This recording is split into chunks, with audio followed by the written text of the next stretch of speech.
एक असत्य, एक झूठ हमारी जिंदगी को नष्ट कर देता। एक झूठ, केवल एक चरित्र बड़ा विचित्र है, आप लोगों ने सुना भी होगा पहले। एक कौवे को, स्कंद पुराण का ये चरित्र है, एक कौवे को एक हंसनी पसंद आ गई। कौवा उस हंसनी को अपने साथ में ले आया। हंस को मालूम पड़ा कि मेरी हंसनी को कौवा ले गया है, तो हंस ने अदालत में केस लगा दिया, मेरी हंसनी को मुझे दिला दो। कौवे को मालूम पड़ा कि हंस की हंसनी कौवे के पास में है, हंस ने केस लगाया है, तो कौवा वकील के पास गया। ओ वकील साहब, ए वकील साहब। वकील ने कहा क्या बात है रे कौवे? कौवा कहता है मैं हंसनी को लेकर आया हूं और हंस ने अदालत में केस लगाया है, पर हंसनी मेरी होना चाहिए। कौवा कहता है हंसनी को मेरी बना दो वकील साहब, जो चाहिए तुम्हें दूंगा। वकील ने कहा सुन रहे कौवे, हंसनी हमेशा हंस की रही है, कभी कौवे की नहीं हो सकती। कौवा कहता है मैं क्या करूं कि हंसनी मेरी हो जाए? वकील ने कहा तू रात को जज के घर जा और जज से बात कर ले और उसको कुछ देने का प्रभाव कर, जिससे तू हंसनी को अपनी बना ले, क्योंकि निर्णय तो जज ही देगा ना, निर्णय तो जज देगा। जा। कौवा जज के घर पर गया। जज साहब, ओ जज साहब। जज ने पूछा कौन? कौवा कहता है मैं कौवा, मैं हंसनी को अपने साथ ले आया हूं, हंस ने अदालत में केस लगाया है। जज साहब, व्यक्ति की 7 पीढ़ी बैकुंठ में है कि नरक में, या तो कौवा जानता है या ब्राह्मण जानता है, इसलिए 16 श्राद्ध में दोनों को खिलाया जाता है।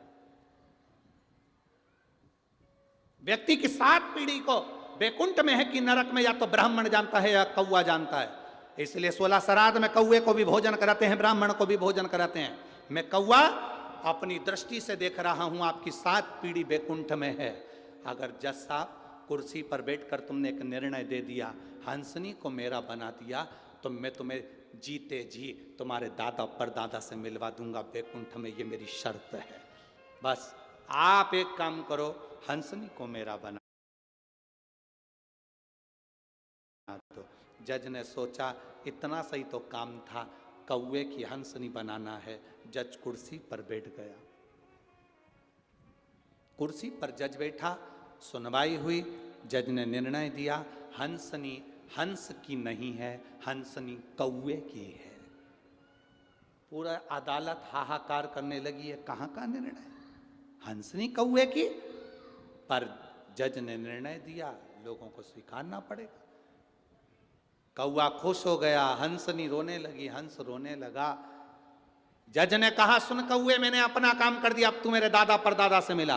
कौवे ने कहा चलो जज साहब। जज गाड़ी में बैठा, कौवा आगे आगे चला। गाड़ी से चलते चलते शहर से बाहर निकले, नगर से बाहर निकले, खेड़े से बाहर निकले, जंगल में पहुंच गए। कौवे ने जज से कहा जज साहब उतरो गाड़ी से, आओ मैं तुम्हारे दादा परदादा से मिलवाता हूं। जैसे ही जज गाड़ी से नीचे उतर कर आए, उन्हें इतनी बदबू आ रही थी कि जज ने मुख पर रुमाल रख लिया। जैसे मुख पर रुमाल रखा, जज ने कहा तू तो कह रहा था कि मेरी 7 पीढ़ी बैकुंठ में है, कहाँ लेकर आ गया? आओ जज साहब। जज को कहा देखो ये मरा हुआ जो कुत्ता पड़ा है, इस कुत्ते के पास में जो सफेद वाली इल्ली दिख रही है वो तुम्हारे दादाजी है। उस इल्ली के पास में जो बारीक सा कीड़ा दिख रहा है वो तुम्हारी दादी जी हैं। उस इल्ली के पास में जो काली वाली इल्ली दिख रही है वो तुम्हारे पिताजी हैं, और उस इल्ली के पास में एक छोटा सा कीड़ा दिख रहा है वो तुम्हारी माता जी हैं। जज कहता है रे कौवे, तू तो कह रहा था कि मेरी 7 पीढ़ी बैकुंठ में है और तू मुझे नरक में दिखा रहा है।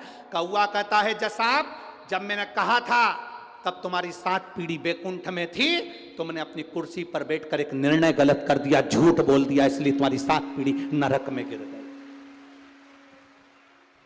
कुर्सी पर बैठकर एक निर्णय गलत हो गया, 7 पीढ़ी बैकुंठ से नरक में गिर जाती है। दुनिया समझ नहीं पाती है। लोग कहते हैं 16 श्राद्ध में हमारे पूर्वज बैकुंठ में होंगे, तुम दिन भर में कितना झूठ बोलते हो रे। तो जरा अंदाजा लगाना, बैकुंठ में नहीं मिलेंगे, तुम्हारे घर के पास में गटर के बाजू में पड़े मिलेंगे, उनको ढूंढो। असत्य ना बोलिए, सत्य बोलो। शिव महापुराण की कथा में जितनी देर बैठो, भगवान शंकर के द्वार पर जितनी देर बैठो, शंकर के मंदिर में जितनी देर जाओ, उतनी देर तुम्हारे मुख से सत्य निकलना चाहिए। इसलिए उसको कहते हैं सत्यम शिवम सुंदरम।